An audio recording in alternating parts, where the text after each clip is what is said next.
તો મિત્રો આપણે 5 કિલોમીટર દોડીને આવી ગયા છે અવંતી. તમે જોઈ શકો છો મારી પાછળ જે છે તે અવંતીનો મેન ગેટ છે અને આપણે લગભગ 20-21 મિનિટ થઈ છે અહીંયા આવતા નાળીજેરીથી ડાંગરી આવતા.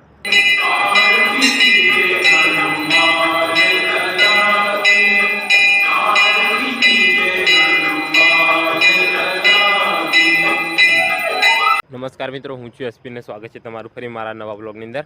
અને સવારમાં તમને બધાને જય શ્રી રામ. આજે આપણે જવાના છે અવંતી ધામ, તે પણ રનિંગ કરીને. લગભગ મારા ગામથી 5 કિલોમીટર છૂટું પડે છે અવંતી અહીંયાથી. અને ત્યારે લગભગ સવારના 4:30 થઈ ગયા છે. તો બ્લોગમાં બન્યા રહેજો. આપણે ડાયરેક્ટ હવે અવંતી જઈને મળશું અને સ્ટ્રાવા એપની મદદથી હું તમને મારો રનિંગ ટ્રેક બતાવી દઈશ, તો વિડીયોમાં બન્યા રહેજો. તો મિત્રો આપણે 5 કિલોમીટર દોડીને આવી ગયા છે અવંતી. તમે જોઈ શકો છો મારી પાછળ જે છે તે અવંતીનો મેન ગેટ છે અને આપણે લગભગ 20-21 મિનિટ થઈ છે અહીંયા આવતા નાળીજેરીથી ડાંગરી આવતા. તો આપણે 5 કિલોમીટર દોડીને આવે છે, નોન સ્ટોપ દોડીને આવીએ છીએ, જે તમને સ્ક્રીન ઉપર દેખાતું છે સ્ટ્રાવા એપની મદદથી. તો ચાલો આપણે હવે દાદાના મંદિરે જઈએ. તો મિત્રો આ છે આપણા દાદાનો મેન ગેટ ને આપણે આરતીના સમય આવેલા છે. હમણાં થોડી વારમાં આરતી પણ થશે. તો ચાલો આપણે મંદિરે જઈએ અને બીજા ભક્તો પણ આવી રહ્યા છે. આપણે મંદિર પર જઈએ. બ્લોગમાં બન્યા રહેજો, તમને હું દેખાડીશ અવંતી ધામ.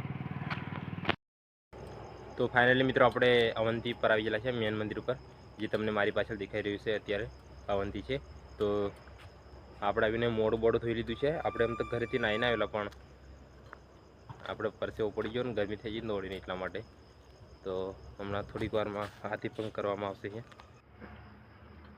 મિત્રો સવારના સમયે મંદિર એકદમ ખૂબ જ મસ્ત લાગી રહ્યું છે. અહીંયા આવીને આપણે એક અનોખી ઉર્જા પ્રાપ્ત થાય છે. આ પ્રકારનું મંદિર છે દાદાનું. બ્લોગમાં બન્યા રહેજો. તો મિત્રો અત્યારે આપણે નારળ બી લેવાનું છે. નારળ બી લઈએ આપણે.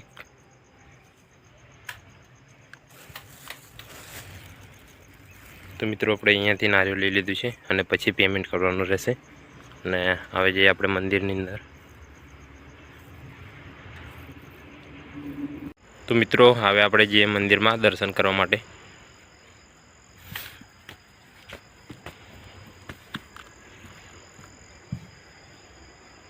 અત્યારે આરતી માટે તૈયારી થઈ રહી છે. થોડી વાર પછી આરતી ચાલુ કરશે, ત્યારે હું તમને દેખાડીશ.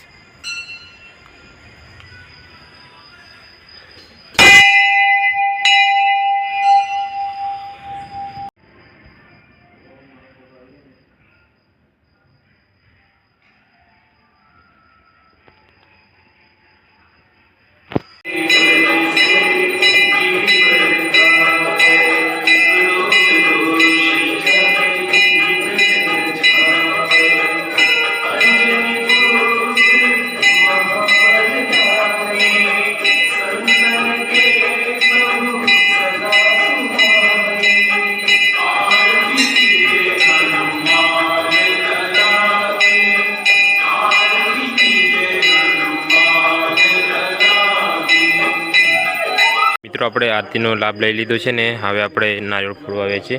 અગરબત્તી બાળીને પછી ત્યાં ભ્રમણ કરીને પછી નારિયેળ ફોડવાનું છે. આપણી જોડે નારિયેળ છે ને આપણે અગરબત્તી સળગાવી દઈએ.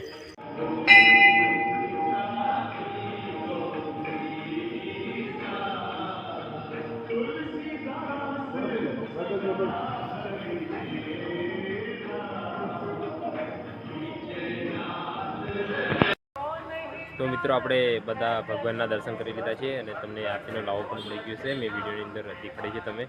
તો હવે હું તમને મારી પાછળ છે જે હનુમાન દાદા છે અને આ બાજુ બાપા સીતારામનું મંદિર છે અને આ દેખાય છે ને તમારી મારી પાછળ શનિદેવનું મંદિર છે ને પાછળ હનુમાન દાદાનું મંદિર છે. તો તમને પાછળનું બતાવું. મિત્રો આજે શનિવાર છે એટલે આજે ફૂલ ભક્તો આવશે અહીંયા. અત્યારની આટલી ભીડ થઈ રહી છે. ના છે આપણા હનુમાન દાદાનું મંદિર. હવે આપણે થોડી વાર એને ઘરે જઈશું. તો મિત્રો હવે આપણે દર્શન કરી લીધા છે. હવે આપણે ઘરે જવાનું છે. આ બાજુ નારિયેળનું પેમેન્ટ કરીને તમે જો અવંતી મંદિર. મિત્રો આપણે દર્શન કરીને આપણે ઘર તરફ જઈ રહ્યા છીએ અને બ્લોગમાં બન્યા રહેજો. જો આપણે ઘરે જઈને હું શું દિનચર્યા કરું તે તમને બ્લોગમાં બતાવીશ. તો બ્લોગમાં બન્યા રહીજો. હવે આપણે જઈશું ઘરે. તો મિત્રો આપણે ઘરે આવતા રહીએ છીએ, કારણ આપણે રિક્ષામાં આવે છે ત્યાં મંદિરે દર્શન કરાવ્યા હતા. તે મિત્રો આપણને બેસાડી લાવ્યા હતા અને આપણે હવે ઘરે નહીં આવે છે અને ઘરે આવીને આપણે આપણા ગામના મંદિરે પણ જવાનું છે. તો બ્લોગમાં બન્યા રહીજો. હું મારા ગામનું પણ હનુમાન દાદાનું મંદિર બતાવીશ. વિડીયોમાં બન્યા રહીજો. તો મિત્રો આપણે અત્યારે આપણા ગામના હનુમાન દાદાનું મંદિર આવી ગયા છે અને મંદિર આવી ગયા છે ને હું તમને દર્શન કરાવું મંદિરના અંદરથી. તો જુઓ તમે મિત્રો, આ છે આપણા ગામનું હનુમાન દાદાનું મંદિર. અહીંયા ગામના લોકો આવીને દીવો અગરબત્તી કરી જાય છે અને તમે પણ દર્શન કરી લો. આપણે દર્શન કરી લીધા છે. દર્શન કરીને આવી ગયા છે તળાવ પર ફરવા માટે. સવારમાં અહીંયા ખૂબ જ મસ્ત એવું વાતાવરણ બનેલું છે અને અત્યારે સૂર્યોદય થઈ રહ્યો છે. મારી પાછળ થઈ ગયો છે. અત્યારે તો બહુ સડી ગયેલો છે પણ મસ્ત વાતાવરણ બનેલું છે. તમે ખાલી પક્ષીઓનો અવાજ સાંભળો. મિત્રો, સવારમાં અહીંયા મસ્ત એવું વાતાવરણ બની ગયેલું છે. તમે પક્ષીઓનો અવાજ સાંભળો.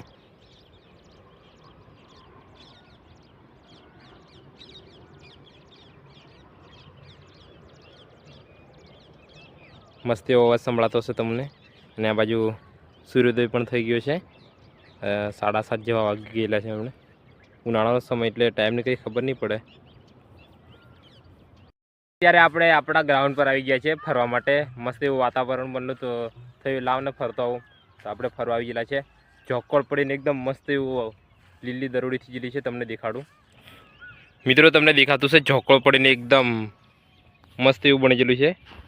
આપણી પીચાહુરી અને દિવસ પણ ઉગી ગયેલો છે. જંગલની અંદર આવું મસ્ત વાતાવરણ બનેલું છે અત્યારે. અને આ બાજુ મૂળની અંદર અમુક લોકો મૂળો પણ વેણે છે. હજુ નથી ઉલ્યા. મૂળા થોડાક દિવસમાં પડતા બંધ થઈ જવાના છે મૂળો. અને તમે જુઓ મસ્ત એવું ઝોકોળ પડી ગયેલો છે. અને આ બાજુ છે તળાવ. સવારમાં આ જગ્યા ઉપર ખૂબ જ મજા આવે છે ફરવાની. એક અનોખો આપણને અનુભવ થાય છે આ બાજુ. આ છે ગામડાની લાઈફ મિત્રો. આ છે આપણી બાઉન્ડ્રી ગોઠવેલી છે. આ થોડાક દિવસમાં આપણે ક્રિકેટ પણ ચાલુ કરી દેવાના છે. સાંજના લગભગ 6 વાગી ગયા છે અને આપણે રનિંગ કરવા માટે આપણા ગ્રાઉન્ડ પર જવા નીકળી ગયા છે. અને સાથે આપણે પાણીની બોટલ પણ લીધી છે. રનિંગ પછી પાણી પીવાને પણ એકદમ ગળું સુકાય છે એટલા માટે આપણે કોગળા કરવા લીધું છે. રનિંગ કર્યા પછી આપણે પાણી ના પીવું જોઈએ એટલા માટે. અને ચાલો તો વ્લોગમાં બન્યા રહો. હું તમને દેખાડું બધું. આ બાજુ મોરલા વેણી ખાવા આવેલા છે અને પાણી પીયા. અને બીજા પેલા બારે દેખાય છે તે પેલી બાજુ છે. અને આ બાજુ આજે કંઈક ખોદેલું છે. આપણે નજીક જઈને જોઈએ શું કામ ખોદેલું છે તે જોઈએ. આપણે ખોદી મેલું છે. કોકના ઘરે પૂરણ કરવા માટે માટી લઈ ગયા છે. અહીંયાથી એકદમ લાલ લાલ માટી છે. 2-4 જગ્યાએ ખોદેલું છે. એક તઈ છે અને પેલી બીજી બાજુ હિન્દી છે. આપણે તઈ જઈને બી જોઈએ. શેકણી માટી છે. લાલ માટી છે પાછી. પણ અંદર પથરા અને મૂળિયા વાળું છે એટલે નીલી જામન લાગે. મિત્રો, આ બાજુ બહુ ખોદેલું છે આ બાજુ. અને આપણા ગ્રાઉન્ડ પર પણ દેખાય છે અમુક જગ્યાએ ખોદેલું. ગ્રાઉન્ડની બહાર છે એટલે વાંધો નહીં આવે. મિત્રો, આપણે ગ્રાઉન્ડ પર આવી ગયા અને ગ્રાઉન્ડની અંદર ભૂંડર અને મોરનું બધું ઘણું બધું આવેલું છે. ભૂંડરના બચ્ચાની છે. બહુ નાના છે. આ બીજા નંબરની ભૂંડરી છે. એની જોડે બહુ બધા ભૂંડરી છે. લગભગ 15 છે. અને એમને રસ્તે જાય છે એ લોકો. 4 છે મોટે 4 સહપરિવાર છે એમનું. આપણે ગ્રાઉન્ડ ઉપર જઈએ તૂટી જ ગયેલા છે. તો ફાઇનલી મિત્રો આપણે ગ્રાઉન્ડ પર આવી ગયા છે અને અત્યારે મસ્ત એવું પાછું વાતાવરણ બન્યું છે. પાછળ સનસેટ થાય છે.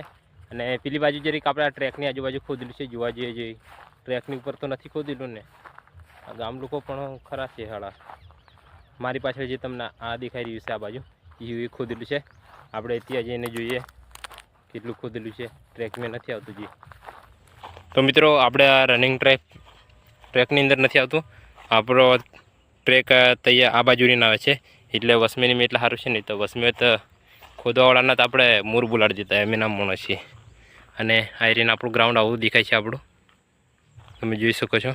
હવે આપણે થોડી વાર રહીને રનિંગ સ્ટાર્ટ કરી દઈએ.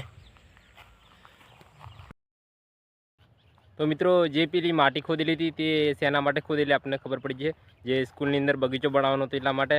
નહીં તો બાકી બીજા હોય તો આપણે ભૂખા કાઢી નાખતા. તો સ્કૂલના કામ માટે લઈ ગયા પણ નહીં મળી, બરાબર માટી નહીં મળી. એટલે સારું છે, નહીં તો આ પાર બધું ખોદી કાઢતા. અમારા ગામવાળા છે ને એટલા ખતરનાક નોટો છે ને, તમે વાત જવા દો.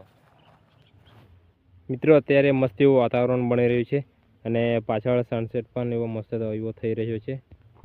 અને તમે જોઈ શકો છો આ રીતનું કંઈક વાતાવરણ છે આ બાજુ સાંજના સમયનું. પક્ષીઓનો અવાજ પણ તમને સંભળાતો હશે.